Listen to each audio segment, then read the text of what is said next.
कहानी है एक प्राचीन और भयानक हवेली की, जो एक छोटे से ग्रामीण क्षेत्र में स्थित थी।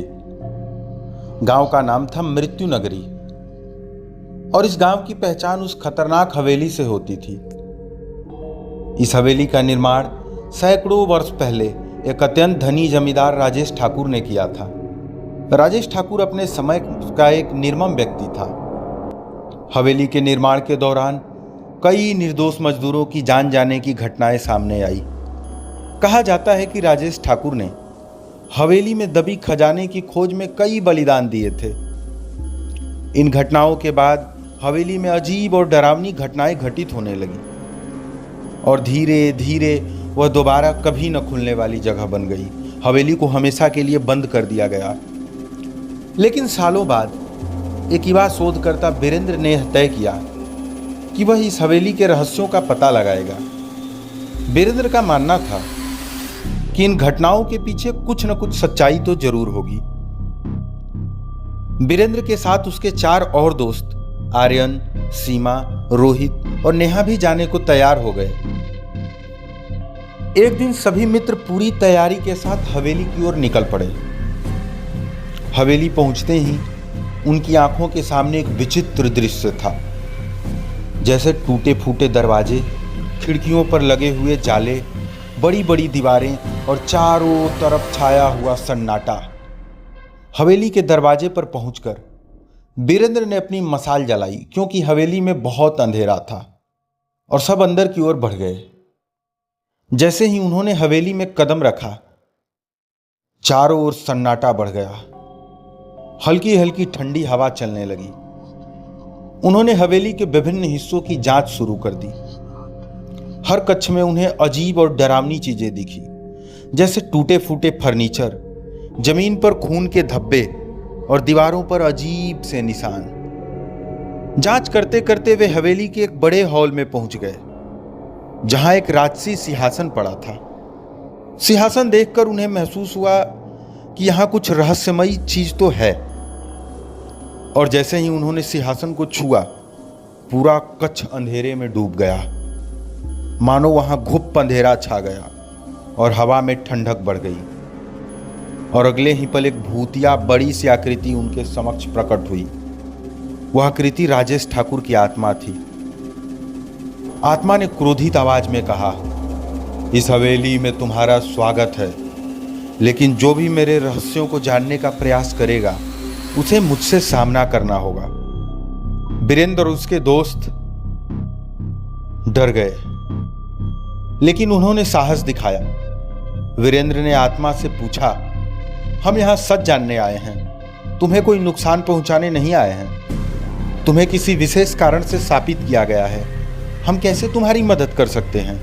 हम कैसे तुम्हें मुक्ति दिला सकते हैं? आत्मा ने बताया, मुझे मेरे कुकर्मों की सजा मिली है। मैंने कई निर्दोषों की बलि दी है। अगर तुम मेरे हाथों मारे गए निर्दोषों की आत्माओं को शांति दिला सकते हो, तो मैं भी इस शाप से मुक्त हो सकता हूं। वीरेंद्र और उसके दोस्तों ने आत्मा की बात मानी और ठान लिया कि वे निर्दोष की आत्माओं को शांति दिलाने के लिए कुछ भी करेंगे। उन्होंने हवेली के तहखाने की ओर कदम बढ़ाई, जहां कहा जाता था कि उन निर्दोषों की आत्माएं बंद थी। और तहखाने में प्रवेश करते ही एक भारी दरवाजा उनके सामने आया, जिस पर ताला लटका हुआ था और जिसे खोलने के लिए उन्हें ऊपरी मंजिल से चाबी लानी पड़ी। ऊपरी मंजिल पर पहुंचते ही उन्होंने एक पुराने संदूक में वह चाबी पाई। संदूक से चाबी लेकर वे तहखाने में वापस आए और दरवाजा खोला। जैसे ही दरवाजा खुला, उनके सामने भयानक दृश्य प्रकट हुआ। तहखाने के अंदर खून के धब्बों से सनी दीवारें, भूमि और जगह जगह हवेली के निर्माण के दौरान मारे गए मजदूरों की आत्माएं घूम रही थी। आत्माएं बहुत दुखी थी और उनके चेहरे पर दर्द साफ झलक रहा था। पहले तो आत्माओं ने उन्हें डराने का प्रयास किया, लेकिन वे लोग डरे नहीं। वीरेंद्र ने आत्माओं से बात की और उन्हें शांति दिलाने का आश्वासन दिया। वीरेंद्र और उसके दोस्तों ने आसपास के मंदिर से पवित्र जल और मंत्र लेकर आत्माओं की शांति के लिए पूजा की। पूजा के बाद आत्माओं के चेहरे पर शांति झलकने लगी और वे धीरे धीरे अदृश्य होने लगी, अर्थात उनकी मुक्ति होने लगी। आत्माओं के शांति प्राप्त करने के बाद राजेश ठाकुर की आत्मा फिर से प्रकट हुई और कहा, तुम्हारे इस नेक काम से मुझे शांति मिली है, मेरी आत्मा मुक्त हो रही है।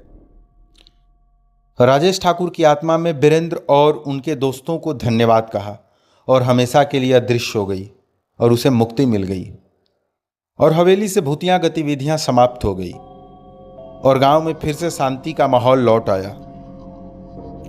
वीरेंद्र और उसके दोस्तों की साहसिकता और निष्ठा ने हवेली के रहस्य को उजागर किया और वहां की आत्माओं को शांति दिलाई। इस घटना के बाद शापित हवेली अब शांति हवेली के नाम से जानी जाने लगी और वीरेंद्र और उसके दोस्तों की कहानी हमेशा के लिए यादगार बन गई। अगर ये कहानी आपको अच्छी लगी है तो लाइक कीजिए, दोस्तों को शेयर कीजिए, साथ ही साथ हमारे चैनल को सब्सक्राइब कीजिए। और आज का टारगेट लाइक हम रखते हैं 200 लाइक। बहुत बड़ा टारगेट नहीं है, 200 लाइक आप लोग कर सकते हैं। तब तक के लिए मैं अपनी वाणी को विराम देता हूँ। मेरी बातों को इतने ध्यान से सुनने के लिए मैं आपका अनुग्रहित हूँ। मेरा प्रणाम स्वीकार करें। धन्यवाद।